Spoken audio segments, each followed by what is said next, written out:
and welcome to this episode of Season 6 of the Dr. Tech Show, where myself, Pauline Roche, and Sweyn Hunter, and often guests, as we have today, Scott Tandy, talk about digital topics, including the world of online communication and digital inclusion, in a show which was the brainchild of digital storyteller, the late, and we much miss him, John Popham. And as usual, we start with the weather check. So, Sweyn, how has the weather been this week where you are?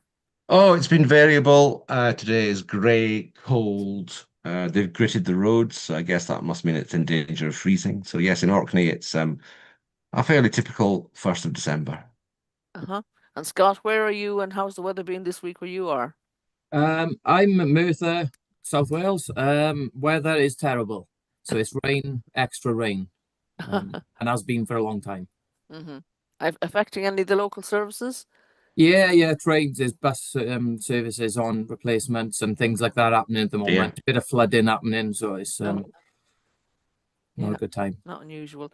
And here in the west of Ireland, it's been raining, not unusually, very heavy over the weekend. Today, it's not raining at the moment, shall we just say? Oh, fingers crossed, it'll stay that way for some of the rest of the week. So that'd be really nice. Scott, we're delighted you could join us this morning. We are going to talk about some dates and some events, and then we'll come in to talk to you a bit more, if that's okay. Swain, do you want to lead off with some dates? Yes, and the first date I am choosing this week is going back to the 16 days of activism against gender-based violence, of which this is day 7. And I've decided to focus on the unwomen.org website. And the theme this year of the 16 days is that there is no excuse for online abuse. Mm, Online and digital spaces should empower women and girls. And yet every day for millions, the digital world has become a minefield of harassment, abuse, and control. What can start small on screens, a message, a comment, or a post, can quickly spiral into a torrent of threats and violence in real life. Private photos are stolen without consent. Lies spread in a matter of seconds. Locations are tracked. AI is weaponized to create deep fakes designed to shame and silence women. So this 16 days of activism, which runs from last week until the 10th of December, uh, the rally is for a world where technology is a force for equality, not for harm. And then there's just some really shocking statistics on the website as well. 1 in 3 women experience gender-based violence in their lifetime. 16 to 58% of women and girls face digital violence, and 90 to 95% of deepfake videos are sexual images of women. mm, And behind every statistic are real women and girls, journalists who stop writing after death threats, activists who delete their accounts to protect their families, girls who lose confidence before they've even found their voices, and on and on and on it goes. The mm, harm may happen online, but its impact is painfully real. And it's happening at times when sweeping aid cuts are forcing women's organizations around the world to shut down or drastically scale back programs to end violence against women.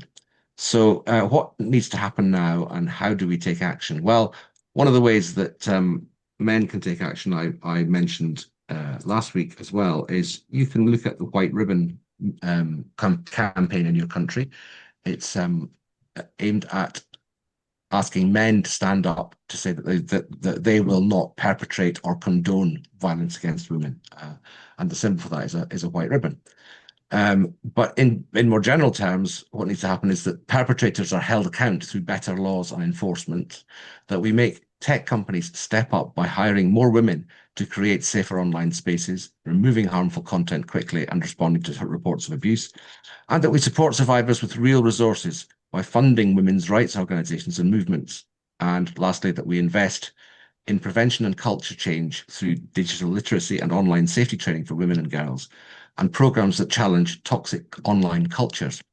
It's time to reclaim our digital spaces and demand a future where technology powers equality. And I think that's where that last point there is where the relevance of this really seeps into what we do in terms of digital inclusion, because this sort of activity sits right side by side with all the digital inclusion work that we do. absolutely. Great. Thanks, Swain. And secondly, not completely unrelated, perhaps, Oh, I should have said there's links to all the White Ribbon campaigns in the show notes as well. Not completely unrelated to all of this is my second date, which is International Anger Management Week, or Anger Awareness Week, I should say. And it is running from today until Sunday. And it was launched by the British Association of Anger Management in way back in 2000. It brings awareness to the increase in uncontrolled rage and its contribution to stress, related illness, relationship breakups, career and workplace disruption, plus rage incidents and domestic violence. So that's the link with the last item. So it's timed in the run up for Christmas, one of the most stressful times of the year, and the Anger Awareness Week encourages individuals and schools and the workplace to recognise the causes and symptoms of anger, and provides information on counselling services and coping strategies aimed at diffusing difficult situations and challenging behaviour. The week highlights anger as a social issue that needs to be addressed, creating greater awareness and responsibility for the causes and finding innovative, cost-effective ways of preventing incidents associated with uncontrolled rage. The British Association of Anger Management provides free information on National Anger Awareness Week, nationwide anger management courses, and other resources aimed at supporting individuals, educators, and organisations deal with anger management issues. So that's that one. And finally, today is World AIDS Day, and I just thought I'd mention that. This year, the theme is Overcoming Disruption, Transforming the AIDS Response, and it calls for sustained political leadership, international cooperation, and human rights-centered approaches to end AIDS by 2030. Because after decades of progress, HIV response stands at a crossroads because life-saving services are being disrupted and many communities face heightened risks and vulnerabilities. And amid these challenges, hope endures in the determined resilience and innovation of communities who strive to end AIDS. And again, a few statistics because I like them. In 2024, an estimated 40.8 million people were living with HIV globally. Approximately 630,000 people died from HIV-related causes in 2024, and an estimated 1.3 million people acquired HIV in 2024. So that's quite a significant proportion of the people who already have it is being added in a single year. So we need to simplify and prioritize access to HIV prevention, testing, and treatment. We need to we need to strengthen management of drug resistance and advanced HIV disease, and we need to integrate those services within a primary care approach that includes strong community-based services. And of course, it's a worldwide issue. It affects all the countries in the world. So it's an aid issue, it's a political issue, it's a diplomatic issue. And that's World AIDS Day today. Great. Scott, do any of those resonate with you in South Wales? Yeah, there's quite a lot. Newydd and Cadarn. We do sessions of the month where we get talkers to come in. And I think previously they've done one or two of the ones you've mentioned. It's good to raise awareness, isn't it, about some of the things that's happening, because you just find otherwise you get your head down doing your thing. It's nice to hear about some of these stories and to see how you can chip in and help in any way. So we've got a few events as well that we've picked up. If you don't mind, just while we go through them. The first one is tomorrow, the 2nd of December, from 5:30 to 7 at the University of Portsmouth, and it's linked to some of the stuff we already talked about, the dates. This one is called The Manosphere and Online Misogyny. It's a public lecture navigating the digital backlash against gender equality, with an introduction from Sheria Hoskins, the provost of the university. This is a panel discussion chaired by Dr. Aram Gaimangani, brings together experts from criminology, cybercrime, gender studies, digital media, sociology, and online harms to examine the growing influence of the manosphere. And the manosphere is defined here as a collection of online communities that often promote misogynistic ideologies and rigid expectations of masculinity. Panelists will explore how these spaces form, what drives participation, and the broader cultural and political implications of their messages. The discussion will address the impact of online misogyny on women and marginalized groups, the role of algorithms and platform design, and the challenges of moderation and policy enforcement. The panel aims to foster a critical and constructive conversation about combating gender-based hate online while supporting healthier digital communities. That one actually has a wait list at the moment. It's an in-person event, but it sounds like one that we could certainly learn a lot from, and maybe we can get somebody from there on the program at some stage. The second date I've picked up is another online. It's an online session, part of digital cultural talks. So it's 2-day session. The Wednesday of the event this week is the online from 10:30 to 4:30. There's 3 talks and there's breaks in between. This event brings together artists, cultural leaders, and technologists to explore how creativity can thrive in both physical and digital spaces. Across 2 days of discussion, we'll explore how new technologies are shaping audience experiences, opening up opportunities for collaboration, and reimagining the role of arts and culture in a digital-first world. So the first day is about expanding access and global connections, with sessions including Imagining the Future, Disabled Artists Breaking Boundaries in Art, Culture and Tech, a session on AI and creativity, new tools for artists and audiences, and the third session, global media and creative partnerships. And then on the second day of this event, Thursday, December 4th, from 10:30 to 3:30, this is an in-person section of the event at the Phoenix Cinema and Arts Centre in Leicester. And this day is called Innovation, Performance and the Future of Digital Culture. How artists are using technology to transform how audiences experience performance. And this is one of the sessions, and the panel will discuss how technology shapes audience experience and how the choice of digital format, whether that's mobile first, big screen, VR, or others, molds viewers' engagement with and impressions of performance work. And then session 3 is combining digital and analog. Should you? And how best to do it. And this session is described as lockdown saw the arts sector experiment with digital replacements for in-person experiences before hybrid events offered a chance to reach at-home audiences while also offering exciting creative opportunities. But with the sector having spent so much time and energy exploring exciting ways of combining digital and analog, what have we learned and what do we risk now forgetting? And another one's called session 3. They must have misnumbered. Anyway, it must be session 4, combining digital and analog. No, sorry, I repeated myself. Beg your pardon, everybody. Too keen.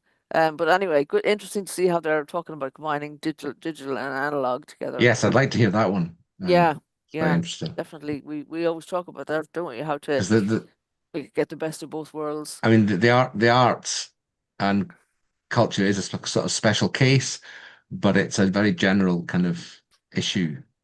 What have we learned and what have we forgotten from what we were trying to do in COVID and immediate aftermath? Yeah, it's Yeah. good. And I think final event I've picked up before we go to Scott is one that's on in London on Sunday, 7th of December of 10 till 12. This piqued my interest. It's called Build Your Digital Health Twin. This is an in-person workshop for clarity over your health and connection. The blurb says your health story lives in many places: portals, emails, letters, old vaccine books, clinic notes, apps, and memories. This session helps you bring it all together. Whether you're managing a long-term condition, trying to make sense of new symptoms, adjusting to a new healthcare system, or supporting someone else, this space is for you. We'll guide you through building your digital health twin, a personal, organized view of your health that helps you make informed choices and feel in control. No judgment, no jargon, just honest conversation, practical tools, and shared insight. Facilitated by Maria Sergieva, patient advocate across 4 countries, clinical psychologist specializing in ADHD, autism, eating disorders, and addictions, and a certified sex therapist. Co-facilitated by you, the attendees, because lived experience and collective wisdom are truly what helps us move forward. So again, interesting to see people be encouraged to, bring their health, their kind of control of their own health situation to a digital space so they can help to see what some links are. If you haven't looked at your health in a holistic way, you might see some links if you see it all in a digital space. Okay, And moving on, we come to our very special guest today, Scott Tandy, who's the Digital Inclusion Officer for Cadarn Housing Group. Scott has 10 to 15 years experience working with communities and local partners. Some of his key achievements are that he launched Wales' first tablet borrow scheme. He co-developed Wales' first digital bench with local youth groups and partners. He created Get Fit Wales, which is a gamified health app. And he built a solution at the NHS Hack Day 23 that is still in use today. And we have links to all of those on our show notes and some on screen now as well. Scott's current focus is leading the minimal digital living standards work for Cadarn, which is a partnership between Newydd Housing Association and Cadwyn Housing Association, helping tenants get access to the internet, devices, and digital skills. Scott, you're very welcome to the show. Thanks for joining us today. Ah, thank you. That intro sounds amazing. I feel like a Yeah. superhero. We'd like to meet that. We'd like to meet that person. So, Scott, thanks for joining us. We have been, well, I've been watching and reading a lot of your posts on LinkedIn. I'm especially enjoying the series you're doing about the minimum digital living standard. I see that you post weekly on that, and we're up to about 17 or 18 now. Yeah. So that's really good. Can you tell us a bit though about your kind of early interest in technology and how you came to be in a role like this? Yeah, to be honest, it was potluck. So I joined Newydd Housing as the independent living officer in one of our independent living schemes. Um, and I've always been someone, not that person in the family that whenever like something breaks, Scott will give it I'll give Yeah. it a go. I've always been that person. So I tried to bring that to my role as the independent living officer in one of our sheltered schemes. And I set up something called IT and Coffee, Mm. which was basically, Oh, that's good. I see what you did there. yeah, IT and Coffee. Yeah, Yeah, it took a um, minute. which is basically tea and coffee, cakes kind of thing, just to get people there because people are afraid of IT and Yeah. things like that. And then while you're there, kind of talk about computers and stuff. And I thought, I know enough on computers, smart speak, that if someone said, my favorite song is X, I go, should we play it on a smart speaker? And they're like, what's a smart speaker? Ooh. I'm Yeah. glad you asked.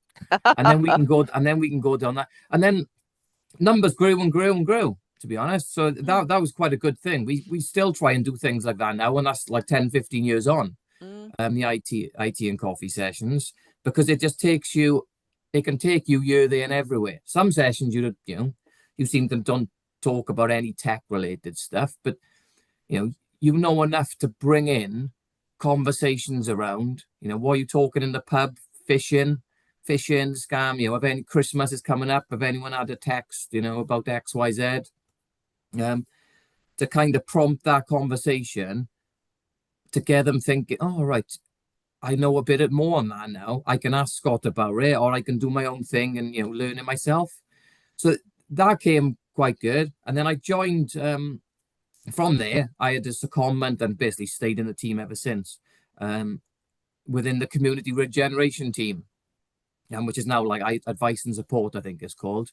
And what happened? There were six of us, or there was three of us in the team, and there were six topics, and we just had to go around in a circle and pick what topic you wanted to learn and do it. So I chose youth work and digital inclusion to digital.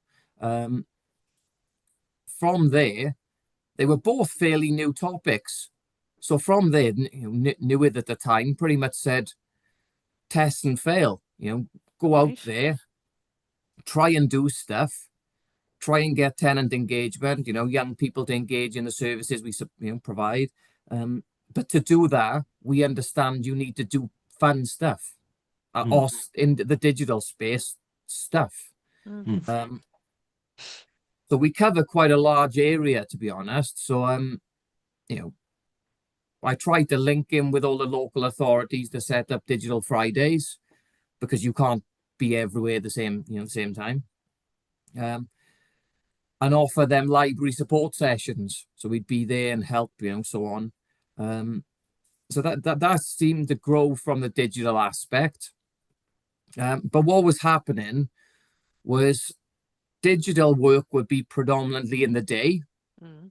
and then youth work, all the young people are in school, so the youth work would pretty much kick in the afternoon. So it got so big, if I'm honest, both youth work and digital, it's huge now. They basically said you got to pick one. You got to pick one topic. So I chose digital, Mm. which I'm here now. But yeah, shout out to one of the projects we made in youth work. I love this one. Was probably because it took us a year to make. Now, if anyone has done youth work, trying to keep young people engaged in a project for a year is Mm. is a compliment of its own. Yeah. But in essence, we spoke to the young people over what do you want to do? What entertain you? And they were like, oh, I want to play with saws. I want to do this. I want to do that. I want woodworky style stuff. So we're like, oh, okay. So we brought someone in, and what do you want to make, essentially? And the idea originally was a bench that the young people could sit on so they can play their music out when the youth club is shut, and they can all congregate on this bench. And that's, what else can we do to make this bench better? Because I'm thinking we can make a bench in a week. Mm. So we went down the idea of young people were having to go home when their phone battery died, charge their phone, come back out, everyone's moved, they got no phone credit, so they lost all their friends and they got to go home then. So we said, wouldn't it be amazing if we could have a charging station on this bench? And everyone's like, yeah, that's amazing. That's amazing. We didn't know how to do it at the time, which is why it took a year probably. And then from there it grew. Who else can benefit from this bench? Perhaps we could have them on mountains, or perhaps we could have them in cemeteries, and people's list was grew. I'm thinking, oh my God, what else can we do? Again, people will come in. This youth group grew, 20, 30 kids. And it went down the path of, where do homeless people charge their phone? Ah. We're like, I don't know. I don't know that answer. But let's find out.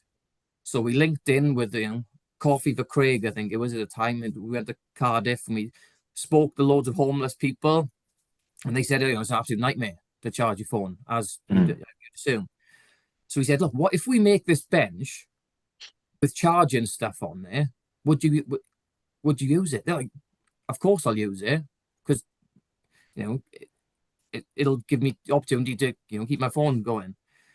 So we started on that, and if I'm honest, I stumbled across a company, GB Sol, which is like in the village, was a solar panel company. So we spoke to them. They loved the idea of working with these youths, and they, the people who would make the solar panels would come out to the youth club and build it. They took them on a work experience day, and it grew from there. And they managed to put one in Pontypridd. Wow. Built this thing and managed to put it in Pontypridd. The solar, goes to the battery pack. The battery pack, stores the energy. People can plug it in, charge it, and there's charging in most days every day. I absolutely loved that. So that was coming to the end of my youth work stuff. But that project's always it's always stuck in your heart a bit, isn't it? So yeah, that was quite a good one. And I think since then, replicas of that work has been grown to other areas across Wales. Yeah. So was the bench in Merthyr? Because I know Merthyr from previous history. Whereabouts in Merthyr was the bench So the located? first bench was in a church in Pontypridd. Okay. They used to do food banks and homeless stuff in there as well, so it was fitting that it fit there. But I think I've seen some in Mid Wales, I've seen some in North Wales. What I find is I get tagged in a lot of stuff now. People who wear digital benches have come about. So I love that, to be honest. But that there we go. seems We got a story there on you go. screen now. Yeah. That seems Okay. to be pretty much the premise of all the good work or all the good ideas that look how young I look, but there we are. There we are. Nice one. Um, and that was Sam. I don't know if you can see, but they're top right, from Egg Seeds. Okay. He pretty much was led there with the, cutting the wood and fitting it all together. Mm. And then two in there, that was GB Sol. So, and then that was the vicar of the church up there. So, yeah, it was awesome, to be honest. It was amazing to get the young people doing something different they loved. Yeah. So yeah, that was a shout out thing for the youth work, It's a really. great idea. It's a great Yeah, idea. absolutely. Were there any there was no I don't think there's any girls in that picture, Scott. Were many girls involved in it? Yeah, so version one, there wasn't really, to be honest, but version two, which was amazing, was a lot of the younger kids, sisters and brothers that were in that photo have made version two in Hawthorne High School. Mm. Um, and that was with RCT Yeps led that work. So that they've made a short video as well, and a lot of the video was like the young girls and the young kids at that time saying, I wanted to get into this digital bench because I've seen the video of my older brother doing this thing, and he said it's amazing. Mm-hmm. I'm not really into woodwork, but to have an opportunity to make something in my village, I'm going to get involved. So that again, what we found was the outcomes of that project just rippled across everything, which is why it's such a good one in my heart, really. So although you chose digital inclusion, youth work didn't go away. It just Yeah, that's it. I always touch base with RCD. pivoted. But Yeah. like I said, digital seems to stem everywhere now. So I think I picked the right choice going to digital. Again, because Newydd and Cadarn now, which is like partnership between Newydd and Cadwyn, have given me opportunities to do just test digital inclusion projects, see what happens, and grow the ones that don't, learn fast, and close them down.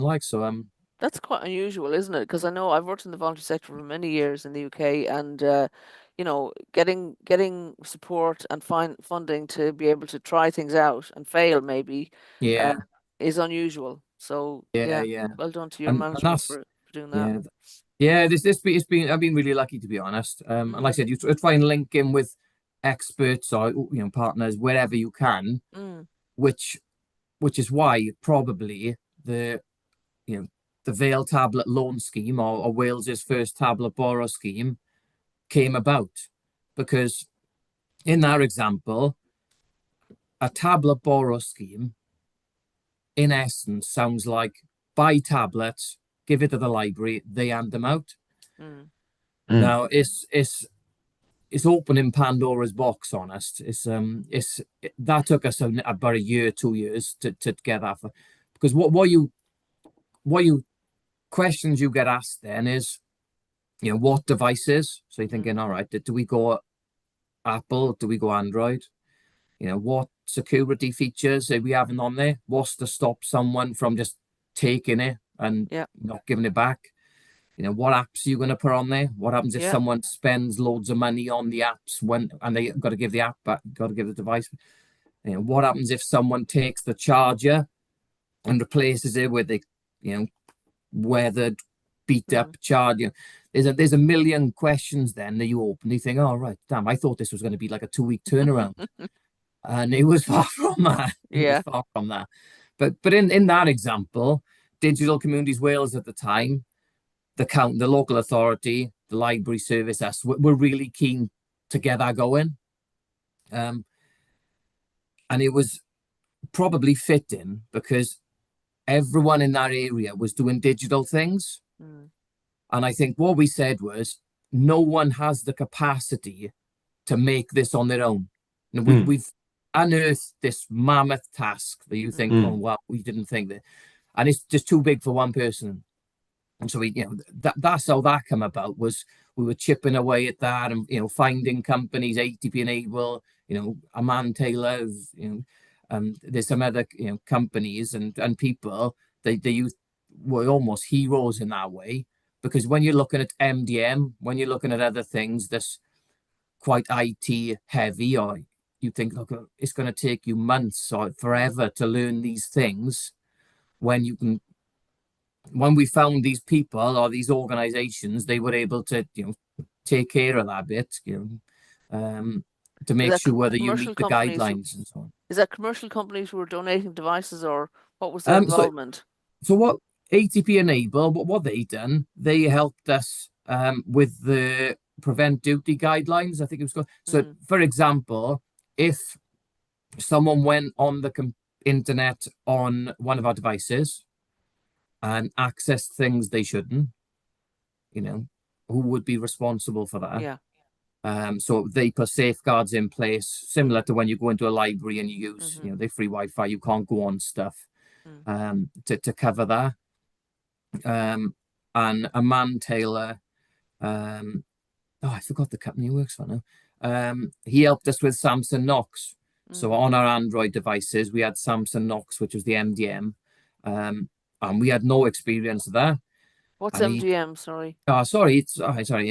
So that's mobile device management software. So Okay. you most likely your IT department will have stuff on there that they can push apps to your Mm. devices. Mm-hmm. So for us, we would push, NHS Wales app or, apps that we thought, oh, do you know, Joe Public might want to learn this app or the Mm. library service app. Mm. So we could push them out to all the devices and stuff like that. Was the NHS giving you funding for any of this? Oh, I wish. Mm. No, we get funding from our community benefits. Mm-hmm. So community benefits is we're a housing association, and where we have big developments, the contractors have to give a proportion back to the local community. Mm. So what I pretty much said to them was, quite selfishly, if I'm honest, you can either fund, a big one-off event, cut ribbon, have a photo, and Yeah. so on, or you can buy, 3 iPads, and for the duration of them iPads, we lock the screensaver to this device is generously donated by X. Excellent. Yeah. And they were Mm. like, Yeah. Bargain. we're Yeah. bargain. Yeah. Yeah, and that's right. Yeah, that was pretty much it. So in Mm. like I think we had about 5 or 6 devices in the end from our community benefits fund from our contractors. So we're ever Mm. thankful for that. But that's how we went about getting the funding then. And do they prefer iPads, or because whenever Mm, anybody's talked to me about buying devices, I always think they go for iPads and they go for Microsoft or other yeah, proprietary software or hardware because that's who they know, and they don't realize they could get more bang for their buck if they bought, yeah, 10 Android devices for the yeah. same. So what's your thinking on That is a that? tough question, if I'm honest. Mm, Um, Partly because iPads are quite easy to use. yeah. So for someone who goes from zero, Mm, it's quite quite easy for them to get on there doing stuff really. However, if they stumble across a device or get gifted a device from family and it's not going to be an iPad. no. It's most likely going to be an Android or Mm, some sort. So you're stuck by there because people are around more Android stuff. And at the start of lockdown, I done a tally or time sheet basically. I was not bored, but I was just curious. And what I done was the cost of an iPad plus my time supporting it versus the cost of an Android device plus my time having to go out to fix everything mm, all the time. mm, Because with the iPad, we jump onto the mobile device manager, wipe, restore, push all the apps, deliver the device. And with the Android, because we didn't know about Samsung Knox at the time, you'd have to get the device back off the tenant, delete to manually do all these tasks.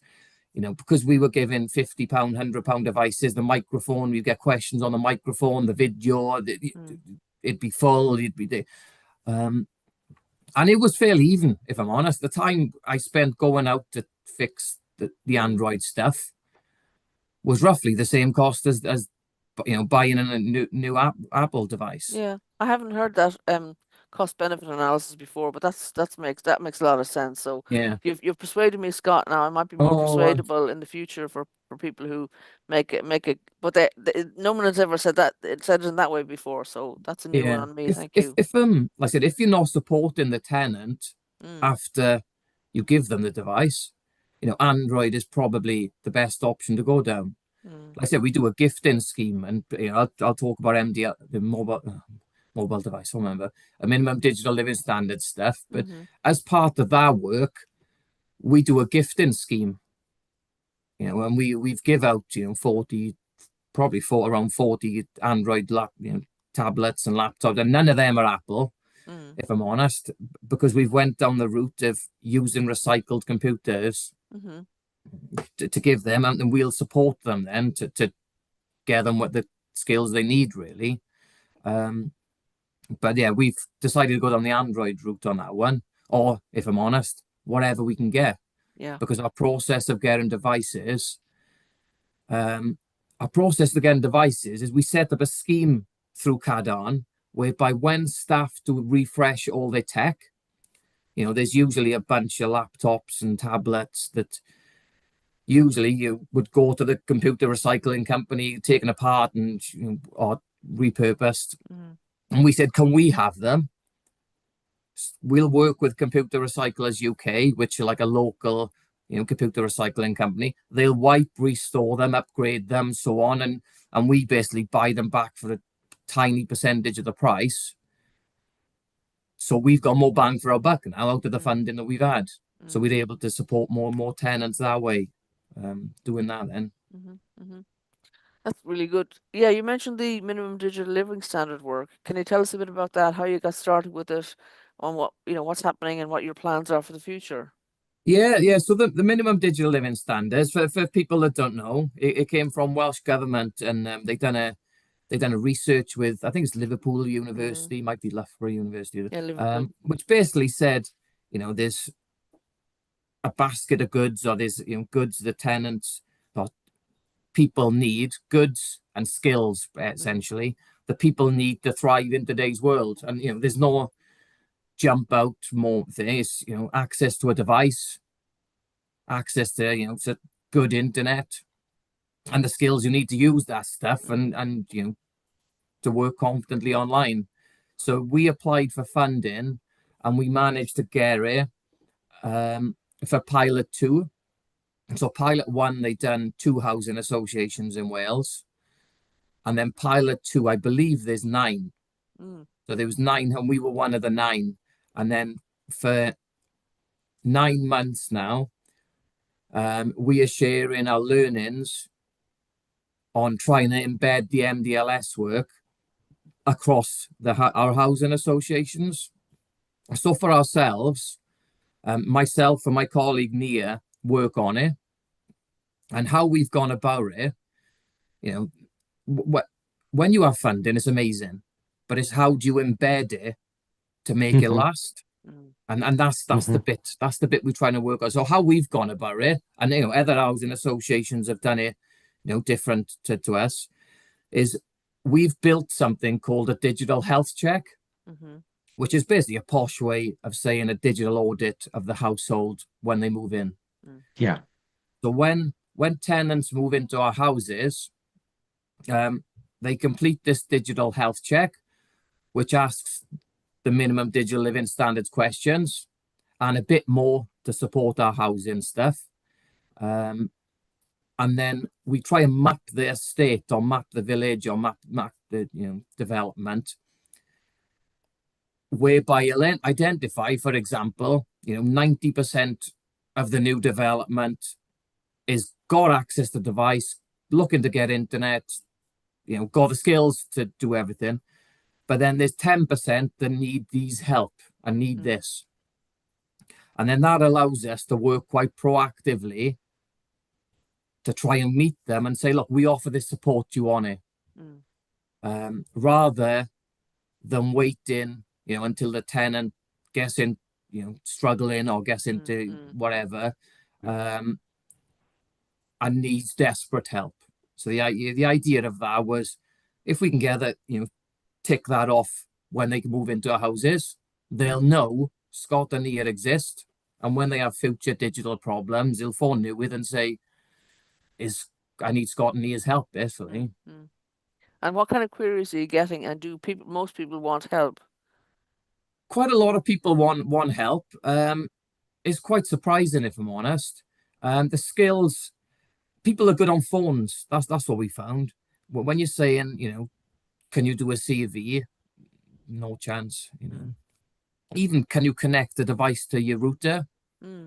People, it's them tasks that probably been done once when they first move in, Yeah. and you've never done it since, haven't you? So they forgot or didn't do that task. Can you send emails? Some people find it hard to send attachments or not that confident thinking they've sent the attachment. And things like that, really. So the skills ain't that bad, but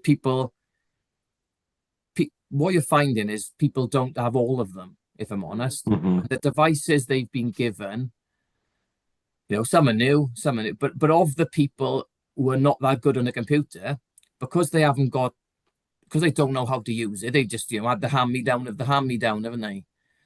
And then they've gone, oh, look, it's slow, or it don't work, or it's because it's, 30-year-old device. And that's the reason why.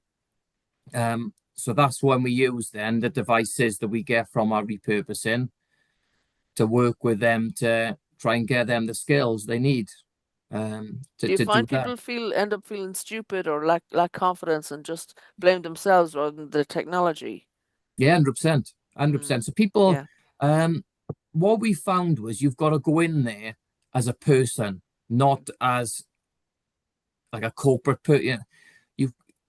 Because people find it hard to say, I'm not good at this, Yeah. especially to a stranger. So you've got to go there, to try and build trust up as quick as you can.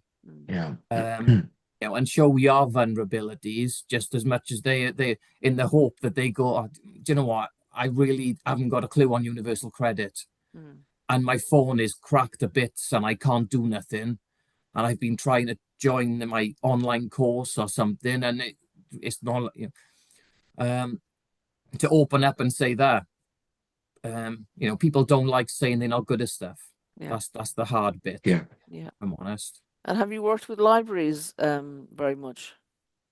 Yeah, so we try and set up digital Fridays in most. We cover. I'm definitely going to get this wrong. We cover like 5, 6, 7 local authorities, which is quite a big, South Wales to Mid Wales, basically. And because it's only myself and Nia, it'd be impossible for us to go from South Wales to Mid Wales, with the click of a finger. So what we try and do is work with the local authorities that we have houses in and basically say, hi, I'm Scott. I can do all these things. Do you want us to help you set any up? And in areas where we live close to, I can be the person to sit in the library. In areas that we live 100 miles away, I can be like tech support, or I can build guides, or I can do other to complement the group, to try and collaborate where you can, because sitting in a library supporting people takes a lot of time. So if you had someone that could send a quick email, or look, Joe Blogs is talking about this for next week, we can I'll make a guide and I'll send it across to you. Things like that, really. The Digital Inclusion Network, does that extend into Wales? The Good Things Foundation, that supported by the Good Things Foundation. Yeah, so we link in with Good Things Foundation quite a lot for the data bank and stuff like that. We use that, and the Learn My Way resources. Yeah. The Learn My Way resources, we try and encourage people from who have joined up to eCymru. So eCymru, we've set up. eCymru is like a platform for social landlords to post loads of online stuff, events, and live sessions, virtual bingo, virtual quiz, IT and coffee, wash a phishing scam. We do a lot of conversation ons. And then we try and link in to Learn My Way and Open University and stuff to do more structured courses. But eCymru, that's a good one actually. eCymru came about because in lockdown we had a health and well-being project called Happy at Newydd, and they put on virtual cooking. Mm. And there was about 30, 40 people attending. It was like, wow, we need to do more of these sessions. And what happened over time was numbers just dropped to like 10, 5. And what we worked out was virtual cooking, about 4 or 5 sessions turned up almost the same day. Everyone would do virtual cooking Tuesday and Thursday. So what happened was it went from one session of like 50 people, because there was only one virtual cooking, to like 4 or 5 different opportunities of virtual cooking. So I spoke to them, because I'm just nosy, to be honest. And I said, wouldn't it be good if you've done it on a Monday, or we do it on a Monday, and you do it Tuesday, Wednesday, Thursday? Everyone eats every day. So, it'll give people a chance to go to every session. There'll be something on for everything. Which kind of worked. And then we thought, oh, hang on a sec. We could run a session and we could divide the cost of the virtual cooking by how many. Well, that'd be good, because we could do more cooking sessions now. And then I thought, what other sessions would people like? So I went on a bit of a wormhole, if I'm honest. I spoke to all the landlords, as many as I knew, and said, look, do you do anything online?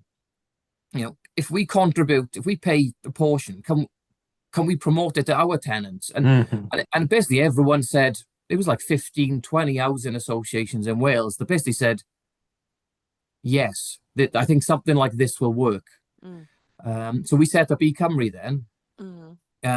Partly set that up because it wasn't linked to any housing association's name.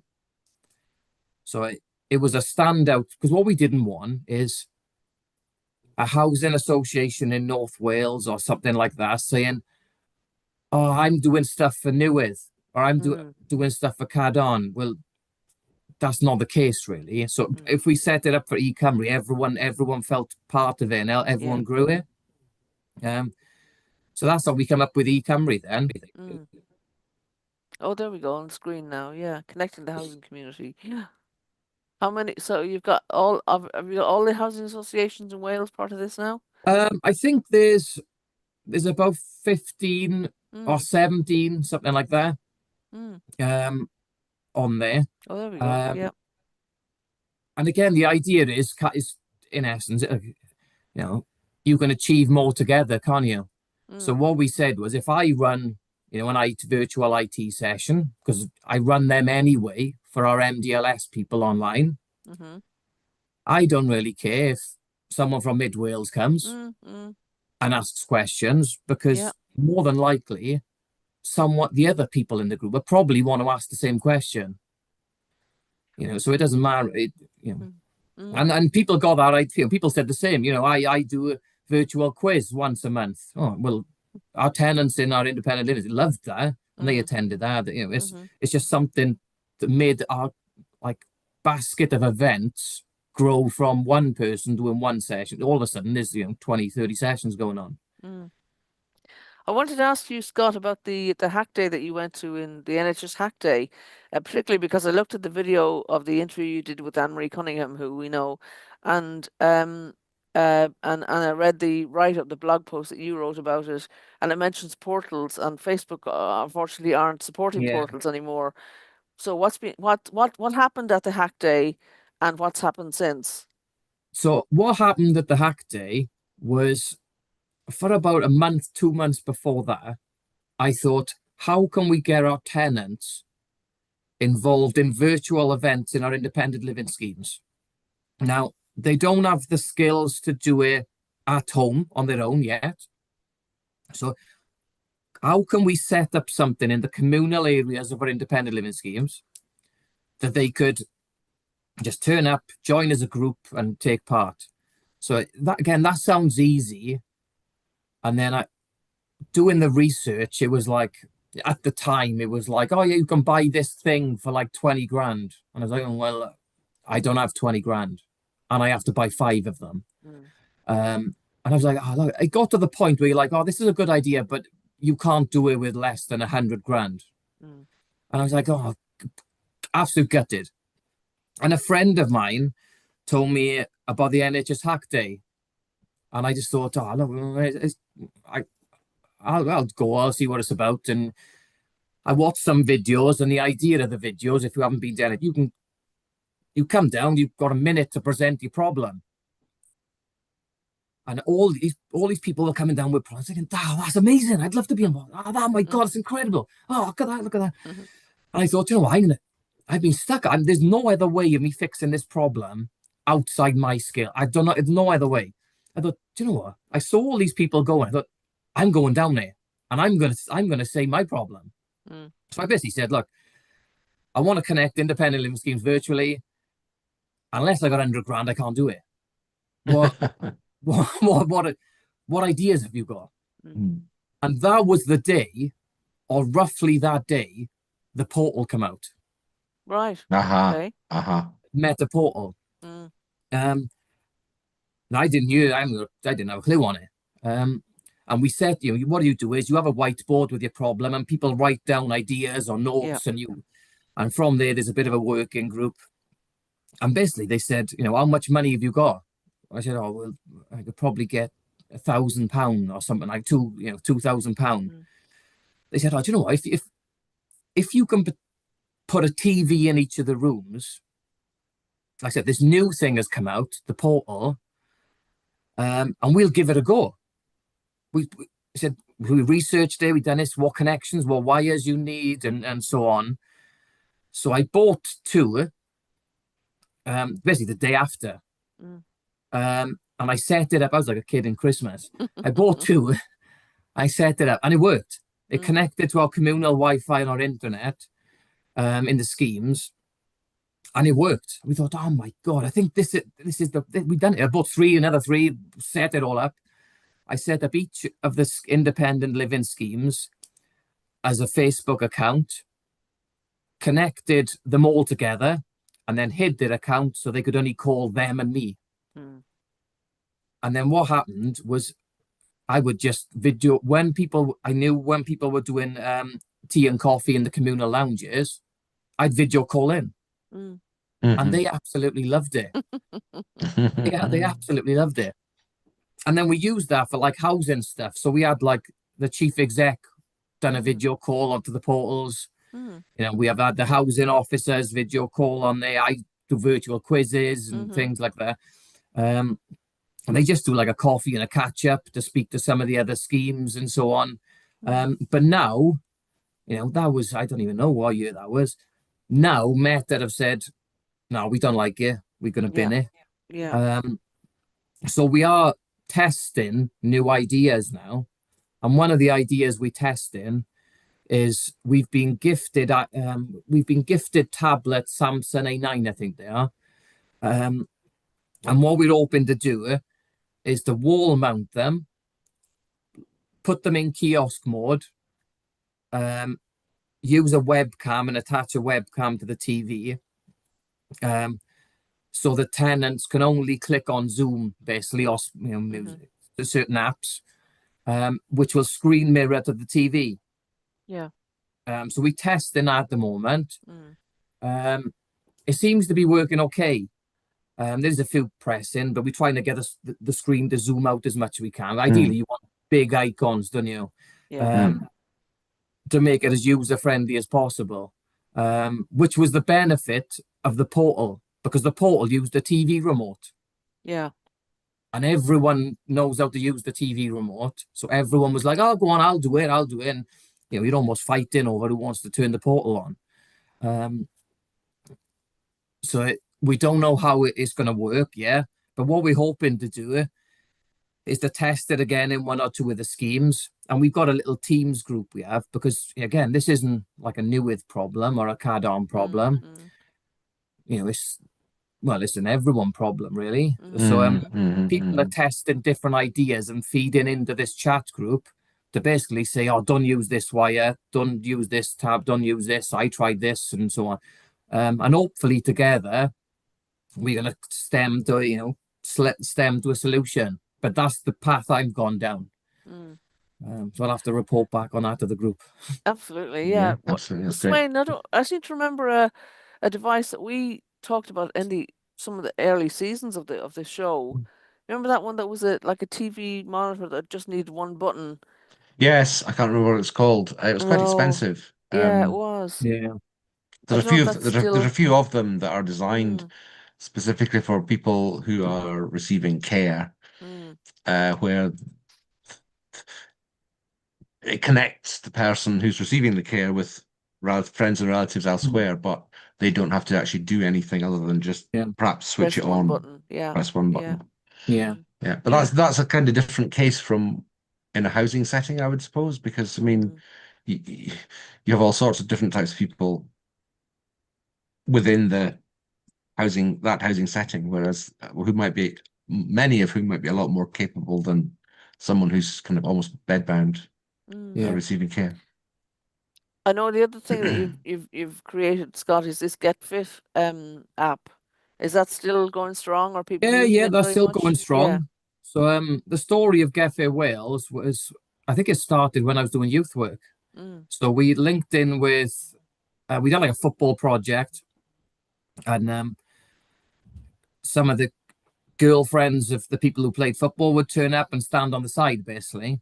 And throughout the winter months, myself and Communities First at the time, a good friend there worked there, Dell, we tried to get the girls or the people on the side to get moving. mm, And so what we said was, if you, for example, if you do 10 laps of the field, we'll buy you a healthy reward. Right. I saw that connected. Yeah. Yeah. Yeah. So we said, they done it, basically. So they Mm, were starting, they went from 0 to 10. And then what Yeah, you found was as the weeks went on, 11 people would turn up, 12, 13, that you just grew from there. And then we thought, oh, we'll buy like healthy school meals in that school because they're all from the same school. So what can mm, we do to link it in the school? We linked in with a PE teacher and we said, oh, we're doing this thing. So we had done healthy school meals. And then what happened? Other kids from other schools would turn up to this football thing to say, can I do this? I think, oh, well, we've only set it up in that school. yeah. So we thought, how can we do this? So we set up Get Fit Wales then. Um, and we had funding from the health board actually to do it originally, to get people moving more. mm, So how we done it was that premise. We set up these mini challenges that if you hit every day, if you've done your average steps or your daily steps, you get given these points that you could spend in this virtual shop. Mm, So right. you could say, I could have a healthy school meal. I could go down to my fruit and veg shop and get £5 fruit and veg mm, voucher. mm, I could go to this list grew, to be honest. So we mapped out the local authority.